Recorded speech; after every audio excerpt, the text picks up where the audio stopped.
Okay, let's unpack this. We are about to do a deep dive into a figure who is somehow both ancient history and, well, required reading for anyone in a modern war college. That's a perfect way to put it.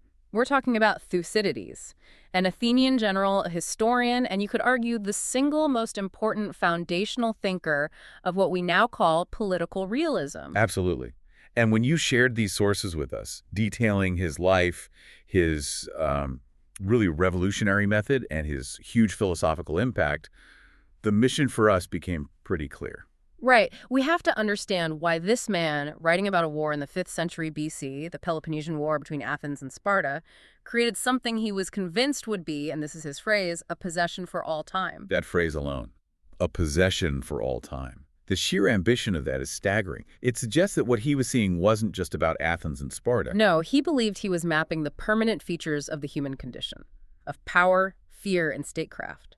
And our sources all circle back to this title he's been given, the father of scientific history. So let's get the core takeaway right on the table at start. What's the big innovation? The central innovation, the thing that changes everything, is his relentless focus on cause and effect, what the Greeks call the logos. He applied these strict standards of evidence while, well, it's about what he omitted. He completely left out any reference to divine intervention. Completely. No gods, no fate, no omens, and you can't overstate how radical that was. Before Thucydides, history was tangled up with morality, with divine will. Homer, Hesiod, even Herodotus to a degree, they're all asking why the gods let something happen. And Thucydides just says, no, we're not looking at the heavens, we're looking at human decisions and their consequences. Precisely. His history of the Peloponnesian War covers the conflict up to 411 BC, but it wasn't just a chronicle, it was a foundational analysis. He was convinced this war was the greatest, the most consequential conflict ever waged by the Greeks. So if he's trying to get at the deepest structures of human power, we have to start with the man himself. Let's zoom in on Thucydides the person. Born around 460 BC in Athens, his father's name was Olorus. What do we actually know for sure about him? Well, that's what's so fascinating. Most of the really reliable information comes directly from his own work. He tells us he was an Athenian, that he fought as a strategos, a general, that he caught the plague of Athens and survived, and most importantly, that he was exiled by the democracy he served. And then there's that wonderful little story, which, our sources say is probably not true, but it's too good to ignore. Oh, the Herodotus story? Yeah, that as a boy, maybe 10 or 12 years old, he hears Herodotus giving a public reading of his work. And young Thucydides is so moved, he just bursts into tears. And Herodotus supposedly turns to his father and says, Oloros, your son yearns for knowledge. It's a perfect story, right? It sets up this intellectual lineage. It does. But scholars are pretty sure it's a later invention to kind of pass the torch of history from one to the other, even if he was about to completely reject Herodotus' style. Exactly.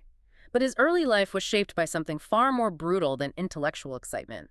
He lived through a catastrophe. The plague of Athens, an event that killed a third of the city's population, including its greatest leader, Pericles. And this wasn't just some biographical detail. It was a crucible that forged his mind. The way he documented the plague is a masterclass in his scientific approach. He details the symptoms with this terrifying clinical precision. The fever, the lesions, the thirst, but also the psychological collapse, the breakdown of society. Absolutely. And you can see the influence of the Hippocratic school of medicine here. They were all about empirical evidence, factual reporting, and finding natural causes for disease, not blaming the gods. So Thucydides is doing the same thing with history that Hippocrates was doing with medicine. He is. His description of the plague is completely free of moralizing. He's just listing the facts, how it spread, what it did to the body.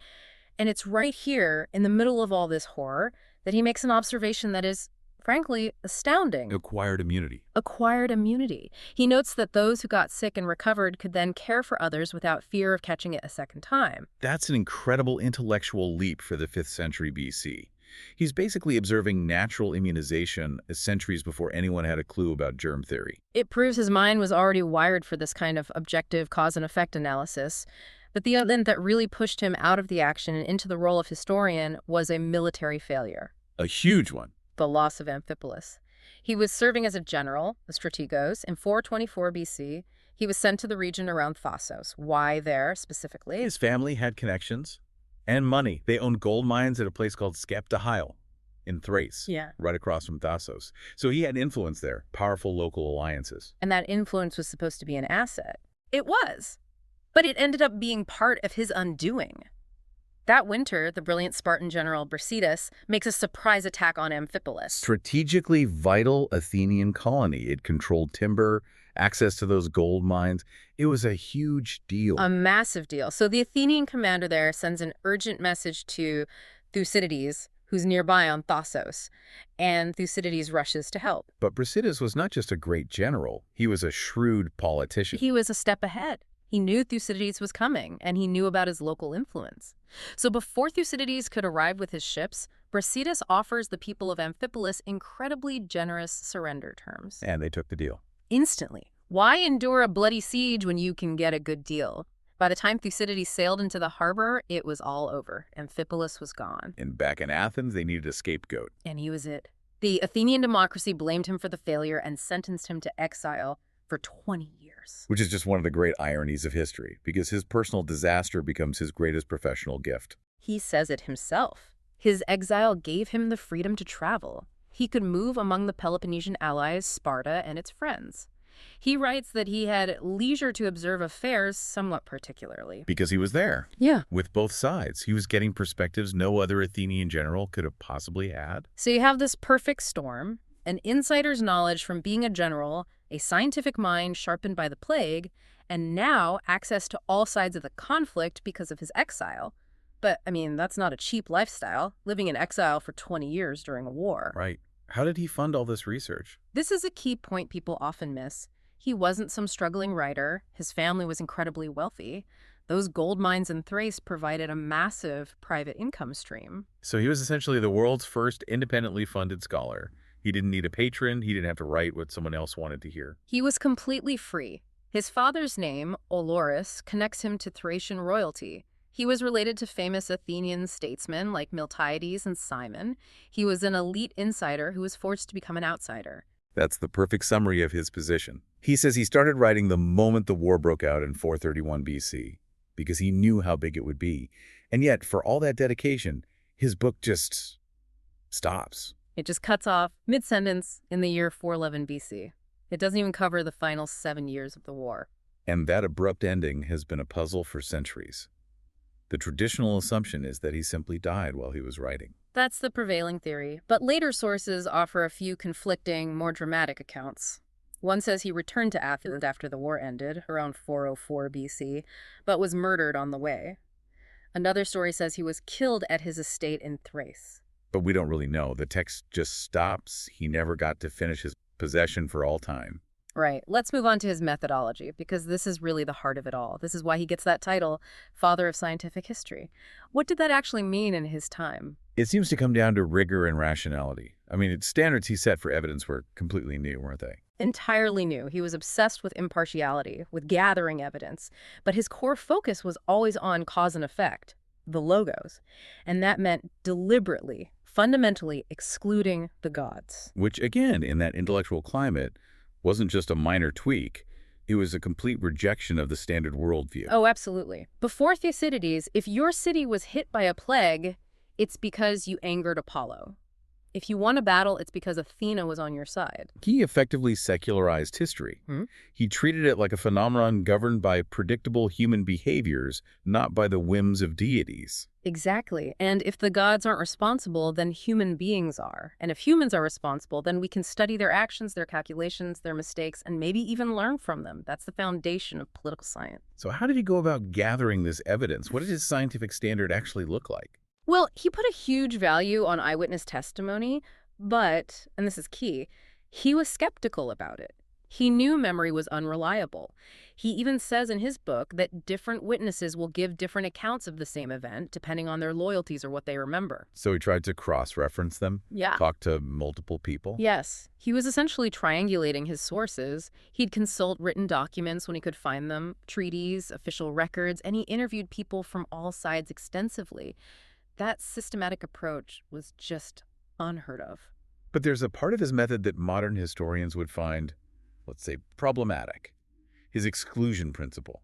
He wasn't writing a history of the era. He was only writing a history of the war. That's a crucial distinction. He was recording an event, not a period. And he was ruthless about excluding anything he thought was frivolous. You read Thucydides, you won't find anything about the Parthenon being built, or the plays of Sophocles, or the philosophy of Socrates. He sees life only as political life, and history only as political history. It's an incredibly narrow focus.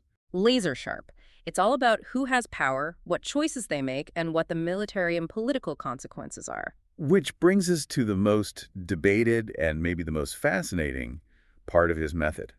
The thing that seems to completely contradict his claim to be scientific, the speeches. The long, formal speeches, yes. This is the central tension in his work. He puts these elaborate, beautifully constructed speeches into the mouths of key figures. But he couldn't have been there taking notes, so he's essentially making them up. He admits as much. He says that it was hard to remember the exact words, so he wrote what he thought the speakers ought to have said, what was demanded of them by the situation, while sticking as closely as possible to the general gist of what was actually said. So how do you square that? If you're building your reputation on rigor and facts, how can you justify putting words into people's mouths? Doesn't that just let all his own biases in? It's a fantastic question, and I think his defense would be about purpose. He wasn't trying to create a transcript. He was trying to capture the essence of the political arguments. In a culture that was so heavily oral, like Athens, the key strategic debates and the rhetorical maneuvering would have just vanished into thin air. So the speeches are a literary device to rescue the core logic, the motivations, from being lost to time. Precisely. They are dramatic reconstructions of motive. They reveal the political calculations, the strategic necessities, the psychology of the leaders in a way that a dry summary never could. And there's no better example of that than Pericles' funeral oration. It's still studied by political theorists everywhere. It's the absolute high point of Athenian idealism. It's a soaring defense of Athenian democracy, of its openness, its culture, its freedom. He has Pericles honor the dead, not just for being brave, but for dying in defense of this unique political experiment. It's just beautiful. It has that incredible line, "The whole earth is the sepulcher of famous men." It's a celebration of the Athenian ideal. It's rhetoric at its most powerful. But the genius of Thucydides, the thing that shows his true purpose, is what he does immediately after that glorious speech. The whiplash. It is pure rhetorical whiplash. He goes from that lofty, heroic ideal straight into the most graphic, horrifying, and clinical description of the plague of Athens. He juxtaposes the ideal state with the absolute chaos of nature. He shows the complete collapse of law and custom, what the Greeks called anomia. All the sacred burial rites, the social norms, they just dissolved. He writes that men, not knowing what was to become of them, became equally contemptuous of the property of and the dues to the deities. He describes people tossing their dead relatives onto other people's funeral pyres because they were too sick or too exhausted or just didn't care anymore. It's this visceral image of degradation, and it's a deliberate choice. It strips away all the heroic language of the oration and shows you the brutal reality underneath. It's his way of saying that human ideals, no matter how beautiful, are fragile. They shatter the moment they're confronted with true physical necessity and fear. The plague reveals the ugly truth behind the beautiful speech. And that unflinching, you could even say cynical, view of how people behave under pressure. That is exactly why Thucydides is seen as the father of political realism. Right, political realism. It's a term you hear all the time in foreign policy circles. Let's really define it, though, through his lens. What does it mean? At its core, political realism, as Thucydides saw it, argues that the relationships between states are driven by three things and three things only: fear, self-interest, and the pursuit of power. So it's not about shared morals or justice or international law. Not at all. Realism assumes that the international system is one of anarchy, meaning there's no higher authority to enforce rules. So states have to rely on their own strength to survive. Morality is a luxury, and often a dangerous one. This philosophy is laid bare in what is probably the most famous and most disturbing section of his entire book, the Melian dialogue. Chilling is the only word for it. It is required reading for a reason. It's a condensed, perfect articulation of this worldview. So set the scene for us. Who are the Melians? Melos is a small, neutral island. They have stayed out of the war. But Athens, in the later stages of the conflict, decides they need to conquer it. So they send envoys to negotiate a surrender. And the Melians try to appeal to reason, to justice. They say, we've done nothing wrong, we're neutral. Surely the gods will be on our side because our cause is just. And the Athenian response is just brutal. They basically tell the Melians to stop talking about high-sounding phrases like justice. It's irrelevant. They say that justice is only a concept that matters between equals in power. Exactly. When there's an imbalance of power, reality takes over. And then they deliver the line, the one that defines realpolitik. The strong do what they can, and the weak suffer what they must. It is the ultimate dismissal of any kind of ethical consideration in foreign policy. It's pure, naked power. It is, and the Athenians don't even pretend they're on a righteous crusade. Their justification is purely strategic. They argue that if they let Melos remain free, their other subjects will see it as a sign of weakness and might be tempted to rebel. So their actions are dictated by fear, the fear of losing their empire. The necessity of maintaining power overrides any claim to morality, and the dialogue ends, of course, with the Athenians conquering Melos, killing all the men of military age, and selling the women and children into slavery. It's a grim lesson in what happens when self-interest is the only guide. This dark outlook, it really seems to come from his deep observation of human nature under extreme stress. He saw it with the plague, and he also analyzed it in the context of civil war. Yes, his analysis of the Civil War on the island of Corcyra is maybe his most profound psychological passage. This is where he gives us that famous line, "War is a violent teacher, polemos biais didaskalos." And what does war teach us, according to him? It teaches us the extremes humans are capable of when social order breaks down. He shows how, in Corcyra, the conflict between the Democrats and the oligarchs became so savage that it inverted the very meaning of words. What do you mean it inverted words? Yes. Language itself became a weapon. For example, reckless, brutal violence was suddenly praised as courageous loyalty to your side. Caution and prudence were relabeled as cowardice in disguise. The entire moral vocabulary was turned on its head to justify atrocities. So in a crisis, morality isn't just forgotten, it's actively corrupted. Language is twisted to serve the conflict. Precisely, and this ties back to the intellectual climate of his time, specifically the influence of the sophists. We mentioned them briefly, but they're key to understanding his framework. Remind us about the sophists. What was their core idea? The sophists were philosophers and rhetoricians who questioned traditional values. Their famous line was, "Man is the measure of all things."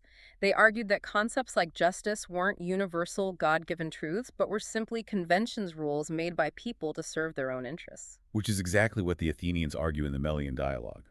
Justice is a convention that only applies when power is balanced. You can see the direct line. Thucydides took that sophist skepticism and applied it to international relations. He used their tools to show how leaders use words like justice and honor when they're weak, but throw them away when they're strong. He also had this amazing psychological insight during the plague, something about how suffering affects memory. You called it the learner's fallacy. It's a brilliant little passage that shows how critical his mind was. During the plague, some people recalled an old prophecy that said a Dorian war would one day bring a loimos, a plague. Okay. But a debate started because other people insisted the prophecy actually said limos famine. Loimos versus limos, plague versus famine. The difference of a single vowel. And what does Thucydides conclude? He says people just adapt their memory to fit what they're currently suffering. He writes that if another war came and it brought a famine, people would conveniently remember the verses saying limos. So we basically rewrite the past, even prophecy, to match our present pain. It's a stunning observation about confirmation bias, centuries ahead of its time. It shows his deep skepticism, not just about the gods, but about the reliability of human perception itself. Okay, so let's bring this back to his own politics. He was an Athenian general, an elite, but he was exiled by the democracy. Did that personal history bias his view of that system of government? I think it has to have. He walks a very fine line. On the one hand, he deeply admired Pericles. He saw him as a leader of incredible wisdom and foresight, the perfect first citizen. He approved of Pericles' power over the people. He basically thought democracy worked, but only when it was guided by one exceptionally good leader. Right. It was democracy in name, but rule by the first man, in fact. He did not have that same admiration for the common people, the demos, or for the more radical form of democracy that took hold after Pericles died. And you can feel his distaste for the leaders who came after Pericles, the demagogues like Cleon. His descriptions of them are just scathing. Absolutely scathing. He paints them as self-interested populists who manipulate the emotions of the mob. And there's probably a personal element there, too. Some historians connect Cleon directly to the political maneuvering that led to Thucydides' exile. So his personal grievance might be coloring his supposedly objective analysis? It almost certainly is.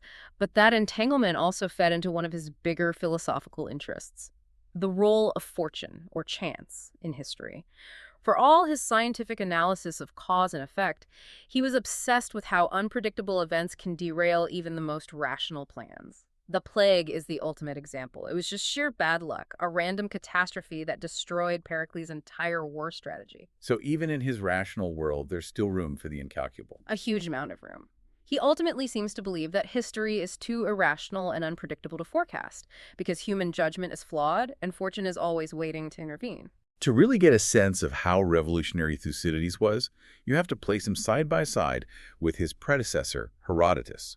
Herodotus was called the father of history. Then Thucydides comes along and basically invents political science. It's the original rivalry in how we write about the past. It really is. And Thucydides, he never mentions Herodotus' name, but his introduction is one big subtle swipe at him. When he says his own work will contain no fables, and is meant to be an everlasting possession, rather than something recited for a prize. That's a direct shot. Herodotus' work was often performed at public festivals. It was a form of entertainment. Thucydides is drawing a line in the sand. He's saying this isn't for entertainment. This is a tool for understanding power. So let's break down Herodotus' approach. Yeah. You could call him the moralist or the ethnographer. Definitely. His histories are this sprawling, amazing work. They cover the Persian Wars, yes, but they also include geography, stories about different cultures, fables, legends, personal anecdotes from his travels. And his view of history is fundamentally moral. He sees conflict as arising from acts of injustice. There's this cycle of hubris human arrogance, which invites punishment from the gods. History is a series of moral lessons. Right, and he'll often present 2 or 3 different versions of a story and kind of say, you decide which one you think is true. It's a very different style. Then you have Thucydides, the political scientist. He just throws all of that out. He limits himself strictly to contemporary political and military events. He cuts out all the geography, the ethnography, the fables, and most importantly, conventional morality plays no part in his analysis. He's not interested in who was right or wrong in a moral sense. He's just giving a clear-eyed, non-judgmental report of what happened and why. He's dissecting the mechanics of power, not judging the souls of the participants. Exactly. And the effect of that shift on later Greek historians was immense. It was a paradigm shift. So they followed his model. For the most part, yes. Historians who came after him, like Xenophon or Polybius, largely accepted his premise. They agreed that history should be about politics, that it should be based on facts, and that contemporary history, what you could actually investigate, was the most important kind. The Thucydidean tradition of hard-nosed political history became the gold standard. It's just amazing how a book about a war from nearly 2.5 millennia ago can still be shaping policy today. Let's trace how this work became that everlasting possession. How did Thucydides become the cornerstone of modern real politics? Well, it wasn't a straight line. After his initial influence in the ancient world, he was largely forgotten in Western Europe during the Middle Ages. Very few people could read Greek, so his text was basically lost to the West. It had to be rediscovered during the Renaissance. Right. The first translation back into Latin was done by a scholar named Lorenzo Valla around 1450. But even then, he didn't immediately catch on as a political thinker. Another historian, Polybius, was more popular at first. So when did people start to see the connection, the modern relevance? It started when thinkers began drawing parallels between Thucydides and another icon of ruthless political analysis, Niccolo Machiavelli. The author of The Prince. The similarities are pretty obvious. Machiavelli, just like Thucydides, stripped morality and sentiment out of his analysis of power. Completely. Machiavelli's whole idea was that a ruler's primary job is to maintain the state, the reason of state, and that might require actions that are, conventionally immoral. There's a great quote from the historian J.B. Bury. He said Thucydides could have forestalled Machiavelli, that the whole attitude of Thucydides' history agrees with Machiavelli's basic idea, the supremacy of the state's interest. They're both stripping politics down to its brutal essentials. And that brings us to the third figure in the founding trinity of Western political realism. The English philosopher Thomas Hobbes. Thomas Hobbes. In 1628, Hobbes published the first English translation of Thucydides directly from the Greek. He was a huge admirer. For Hobbes, Thucydides' description of the chaos in Corcyra, the breakdown of society during the plague, it was a perfect real-world example of his own theory. His theory of the state of nature, where without a strong ruler, life is solitary, poor, nasty, brutish, and short. Exactly.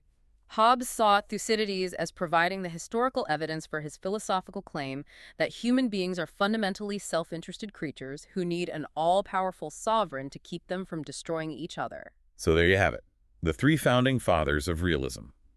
Thucydides provides this historical case study, Machiavelli provides the practical handbook for rulers, and Hobbes provides the philosophical foundation. And from there, his influence just grows. In the 19th century, the new scientific historians loved him. They saw his seriousness and his handling of evidence as a model for their own work. Philosophers, too. Nietzsche was a huge fan. Oh, a massive fan. He called Thucydides a cure for Platonism, for idealism. He saw him as a thinker who dared to look at the world without flinching. And then in the 20th century, especially after World War II and during the Cold War, he becomes essential. He becomes the key text for the new field of international relations. Thinkers like Hans Morgenthau used his work to analyze the bipolar conflict between the U.S. and the Soviet Union. The dynamic between a rising power, Athens, and an established power, Sparta, seemed to perfectly mirror the modern world. The Thucydides trap, the idea that when a rising power threatens to displace a ruling one, war is almost inevitable. It's the ultimate framework for pessimistic great power politics. And it's why his book is still standard reading at West Point and the Naval War College, and why policymakers like Henry Kissinger have cited him as essential. But for all this reverence for his objectivity, he's not without his critics. We have to mention the dissenting view, especially from the philosopher Karl Popper. It's a really important critique. Popper starts by calling Thucydides the greatest historian perhaps who ever lived, so he's not dismissing him. But he argues that Thucydides, for all his attempts at impartiality, had an involuntary bias. Popper suggests that Thucydides' heart was never really with Athens, his native city. Because the democracy exiled him? Because the democracy exiled him. Popper argues that his scorn for the demagogues who followed Pericles, his admiration for the aristocratic Pericles himself, it all points to the fact that he was, at heart, a member of the oligarchic party. He was an anti-democrat writing the history of democracy's failure. So the very event that gave him his unique perspective, his exile, might have also embedded a deep political bias in his work. It's a powerful argument, and it highlights the tension that still exists today. You have the Thucydidean tradition of hard-headed military and political history. And then you have the Herodotian tradition, which has seen a huge comeback with its focus on culture, society, and ethnography. The debate over what history should be about really started with these two. This has been a fascinating deep dive into a mind that truly shaped the world. So to recap the key insights for you, the listener, Thucydides didn't just write a history, he invented scientific history. He did it by kicking the gods out of the story and focusing relentlessly on evidence and human cause and effect, the logos. His work has lasted because it's built on a deep and frankly dark understanding of human nature. The idea that fear, self-interest, and necessity are the real, unchanging engines of history. And that worldview, later picked up by Machiavelli and Hobbes, became the foundation for political realism, a philosophy that is very much still with us today. But let's leave you with one final thought to consider. Thucydides suffered this immense personal and professional failure at Amphipolis, which led to his 20-year exile. He masterfully turned that punishment into an opportunity, using it to gain a uniquely balanced perspective on the war, aiming for a new standard of non-biased reporting. And yet, as a critic like Karl Popper points out, maybe he never fully escaped the bitterness of that exile. Maybe he always carried an involuntary bias against the very democracy that had made him an outcast. So here's the question. If the man who invented the ideal of scientific history couldn't fully separate his own political story from the one he was telling, what does that suggest about the possibility of true objectivity for any historian writing about their own time and their own political failures? Is total objectivity even a real goal we can achieve? Or is it just a noble method we strive for? Something for you to mull over.